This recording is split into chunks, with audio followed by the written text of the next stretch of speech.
ယခုဗီဒီယိုသည်ဒုတိယကမ္ဘာစစ်ပြီးမြန်မာနိုင်ငံ၏အခြေအနေကိုတိုက်ရိုက်ဆက်သွယ်ထားတာဖြစ်တဲ့အတွက်ကျွန်တော်ဒီတဆင့်ချင်းအသေးစိတ်အကြောင်းစုံကိုရှင်းပြသွားမည်ဖြစ်ပါသည်ထို့ကြောင့်ဗီဒီယိုကိုအဆုံးထိမကြည့်ပဲလွတ်လွတ်စပ်ပဲဆုံးဖြတ်ချက်မချဖို့ကျွန်တော်ကကြိုတင်မြစ်တာရက်ခံအပ်ပါတယ်ဒုတိယကမ္ဘာစစ်ကြီးပြီးဆုံးသွားတဲ့နောက်မှာမြန်မာနိုင်ငံဟာဗြိတိရှ်အင်ပါယာရဲ့လက်အောက်ကိုပြန်လည်ရောက်ခဲ့ပါတယ်ဒါပေမဲ့ဗိုလ်ချုပ်အောင်ဆန်းဦးဆောင်တဲ့ဖဆပလအဖွဲ့ချုပ်ကြီးနဲ့ပြည်သူတွေရဲ့ပြင်းထန်တဲ့တောင်းဆိုမှုတွေကြောင့်ဗြိတိရှ်အစိုးရဟာမြန်မာလွတ်လပ်ရေးကိုမလွဲမရှောင်သာပေးရမယ့်အခြေအနေကိုဆိုက်ရောက်လာခဲ့ပါတယ်1949ခုနှစ်ဇန်နဝါရီလမှာတော့ဗိုလ်ချုပ်အောင်ဆန်းဟာအင်္ဂလန်နိုင်ငံကိုကိုယ်တိုင်သွားရောက်ပြီးတော့ဗြိတိရှ်ဝန်ကြီးချုပ်ကလင်မန်အက်တလီနဲ့တွေ့ဆုံဆွေးနွေးခဲ့ပါတယ်မြန်မာနိုင်ငံကိုတစ်နှစ်အတွင်းလွတ်လပ်ရေးပေးဖို့သဘောတူညီချက်အောင်ဆန်းအက်တလီစာချုပ်ကိုအောင်မြင်စွာလက်မှတ်ရေးထိုးနိုင်ခဲ့ပါတယ်1949ခုနှစ်ဖေဖော်ဝါရီလ12ရက်နေ့မှာတော့ဗြိတိရှ်တွေကတောင်တန်းဒေသနဲ့ပြည်မကိုခွဲခြားအောင်ချုပ်ခြင်းပင်မဲ့ဗိုလ်ချုပ်အောင်ဆန်းရဲ့ကြိုးပမ်းမှုကြောင့်ရှမ်းကချင်ချင်းစတဲ့တိုင်းသားကောင်းဆောင်တွေနဲ့တွေ့စီညီညွတ်စွာပူးပေါင်းပြီးလွတ်လပ်ရေးကိုအတူတကွရယူဖို့ပင်လုံစာချုပ်ကိုအောင်မြင်စွာချုပ်ဆိုနိုင်ခဲ့ပါတယ်1949ခုနှစ်ဧပြီလမှာတော့တန်းပြုတ်ပြည်လွှတ်တော်ရွေးကောက်ပွဲလွတ်လပ်ရေးအတွက်ပြင်ဆင်ဖို့ရွေးကောက်ပွဲကျင်းပခဲ့ရမှာဖဆပလအဖွဲ့ကြီးကမဲပြတ်သက်နဲ့အနိုင်ရခဲ့လို့အတွင်ကူပြောင်းရေးဖွဲ့စည်းကိုဖွဲ့စည်းနိုင်ခဲ့ပါတယ်လွတ်လပ်ရေးရဖို့လာပိုင်းအလိုမှာတန်းပြည်ပြန်လည်တည်ဆောက်ရေးအတွက်ခေါင်းဆောင်တွေအလုံများနေတဲ့အချိန်မှာပဲနိုင်ငံရေးကကြမ္မာကိုပြောင်းလဲသွားစေမယ်လှုပ်ကြံမှုကြီးဖြစ်ပွားခဲ့ပါတယ်1949ခုနှစ်ဇူလိုင်လ19ရက်နေ့စနေနေ့မနက်10:38မိနစ်အချိန်ဖြစ်ပါတယ်ရန်ကုန်မြို့ကအတွင်းဝင်ရုံအဆောက်အုံရဲ့အပေါ်တက်မှာဗိုလ်ချုပ်အောင်ဆန်းဦးဆောင်ပြီးတော့အမှုဆောင်ကောင်စီအစည်းအဝေးပွဲကျင်းပနေချိန်မှာယူနီဖောင်းဝတ်ဆင်ထားတဲ့လက်နက်ကင်လူတစုဟာအစည်းအဝေးခန်းမတွေကိုအတင်းဝင်ရောက်လာပြီးတော့ခေါင်းဆောင်တွေကိုရဲအဆက်ဆက်ပြစ်ခတ်လှုပ်ကြံခဲ့ပါတယ်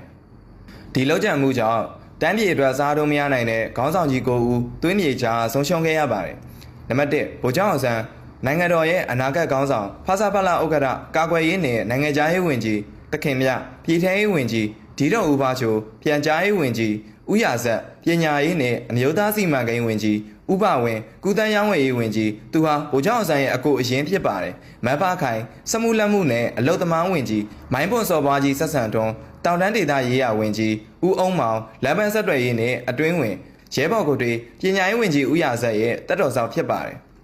1949ခုနှစ်ဇူလိုင်လ19ရက်နေ့မှာဖြစ်ပွားခဲ့တဲ့နိုင်ငံတော်လှုပ်ကြံမှုကြီးမှာအဓိကကြိုးကင်စီစဉ်သူနဲ့ဓာတ်ရိုက်ပါဝင်ပြစ်ခတ်သူတွေကအောက်ပါအတိုင်းဖြစ်ပါတယ်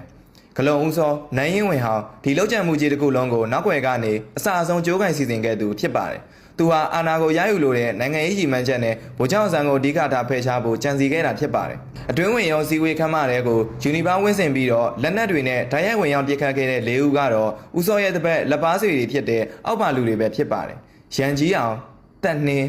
မောင်စိုးစိန်ကြီ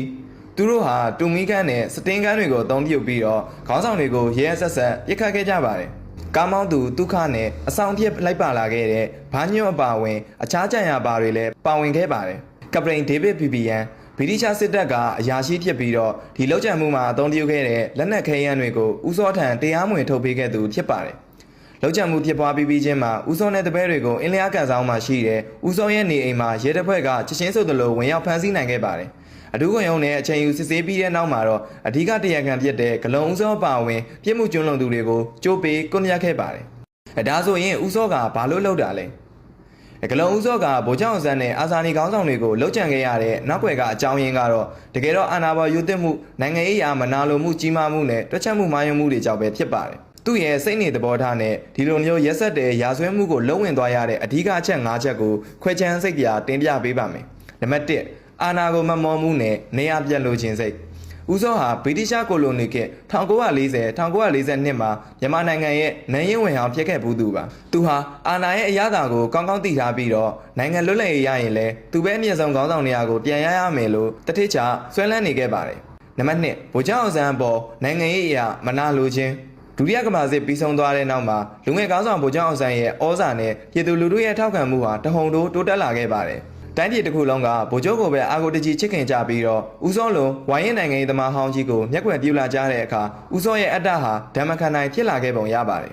နံပါတ်3အောင်ဆန်းအတ္တလီစာချုပ်ပေါ်မကျေနပ်ခြင်းလန်ဒန်ကိုလွတ်လပ်ရေးဆွေးနွေးဖို့သွားတော့ကလည်းဗိုလ်ချုပ်အောင်ဆန်းကပဲဦးဆောင်ပြီးတော့အောင်ဆန်းအတ္တလီစာချုပ်ကိုအောင်မြင်စွာချုပ်ဆိုနိုင်ခဲ့ပါတယ်ဦးစောကတော့ဗိုလ်ချုပ်ရဲ့အောင်မြင်မှုကိုမလိုလားတဲ့အတွက်ဒီစာချုပ်ကိုသဘောမတူပဲလက်မှတ်မထိုးခဲ့ပါဘူး ပြည်တော်ပြန်ရောက်တဲ့အခါသူဟာနိုင်ငံရေးအရာလုံးဝဘေးရောက်သွားပြီလို့ခန်းစားရပြီးတော့ဗိုလ်ချုပ်အောင်ဆန်းပေါ်အမုန်းတရားပုံမှုကြီးထွားလာခဲ့ပုံရပါတယ်နံပါတ်၄တကိုရီကလစားချေလိုစိတ်1946ခုနှစ်နှောင်းပိုင်းမှာဦးစောဟာရန်ကုန်မြို့မှာကားမောင်းနေရင်းနဲ့တနက်နဲ့ချောင်းချောင်းပြစ်ခံရပြီးတော့မျက်စိတစ်ဖက်ဒဏ်ရာရခဲ့ပါတယ်ဒီလောက်ကျန်မှုကိုဗိုလ်ချုပ်အောင်ဆန်းရဲ့ဖာစာပါလာအဖွဲ့ကလှုပ်တာလို့ဦးစောကအခိုင်အမာယူဆပြီးတော့ဗိုလ်ချုပ်ကိုတက်ချင်းလဲပြီးကလစားချေဖို့အခွင့်အရေးကိုချောင်းနေခဲ့တာဖြစ်ပါတယ်နံပါတ်5ကြီးမားသောတွက်ချက်မှုမာယွန်းခြင်းဦးစောရဲ့အဓိကအမှားဆုံးအတွေးကတော့ဗိုလ်ချုပ်အောင်ဆန်းနဲ့အဓိကဝင်ကြီးတွေကိုတပ်ပစ်လိုက်ရင်ဂျားပြတ်အစိုးရဖွဲ့ပျက်စီးသွားမယ်အဲ့ဒီအခါဗြိတိရှဘရင်ခံကတိုင်းပြည်ကိုပြန်လည်ထိန်းသိမ်းဖို့အတွက်ဝိုင်းရဲ့နိုင်ရင်ဝင်ဟောင်းဖြစ်တဲ့ဦးစောကိုပဲအာဏာလွှဲပေးပြီးတော့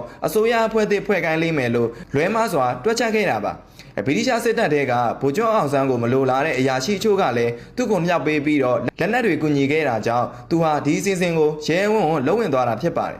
တကယ်တော့ဂလုံဦးစောဟာသူ့ရဲ့အတ္တမနာလိုမှုနဲ့အာဏာပေါ်ရွတ်သွမှုတွေကြောင့်နိုင်ငံရဲ့အဖိုးတန်ဆုံးခေါင်းဆောင်တွေကိုဖျက်ဆီးခဲ့ရုံတင်မကပဲသူ့ကိုယ်သူလည်းကျိုးစင်ပေါ်ရောက်အောင်တွန်းပို့ခဲ့တဲ့တမိုင်းဝင်တရားခံကြီးဖြစ်သွားရတာပါပဲလောက်ကျမှုကြီးဖြစ်သွားပြီးတဲ့နောက်နိုင်ပိုင်းအတွင်းမှာတင်တိုင်းပြည်ရဲ့ကံကြမ္မာဟာတမိုင်းတစ်လျှောက်မှာကြီးမားဆုံးလှည့်ပြောင်းနေနဲ့ဆက်လက်လှုပ်ခတ်သွားခဲ့ပါတယ်ဂလုံဦးစောညောင်လင်းတွက်ချက်ထားခဲ့တဲ့အကွက်ဟာလည်းတက်တက်ဆင်အောင်လွဲချော်သွားခဲ့ပါတယ်ဇူလိုင်လ19ရက်နေ့နောက်ပိုင်းမှာဆက်ပြည့်ခဲ့တဲ့တမိုင်းဝင်ဖြစ်ပျက်တွေကိုအပိုင်း၄ပိုင်းနဲ့အသေးစိတ်ရှင်းပြပေးပါမယ်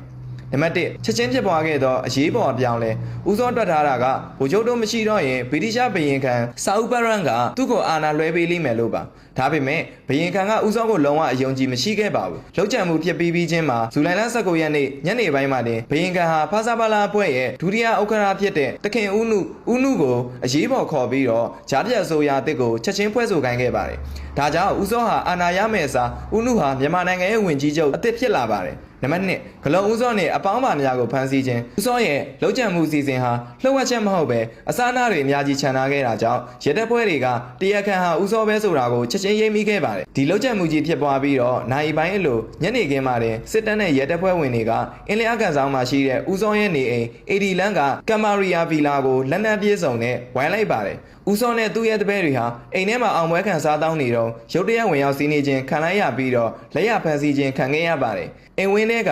ကန်ရီပြင်းထဲမှာဝတ်ထားတဲ့လက်နက်ခဲယမ်းအမြောက်များကိုလည်းတပ်သေးအဖြစ်သိမ်းဆည်းရမိခဲ့ပါတယ်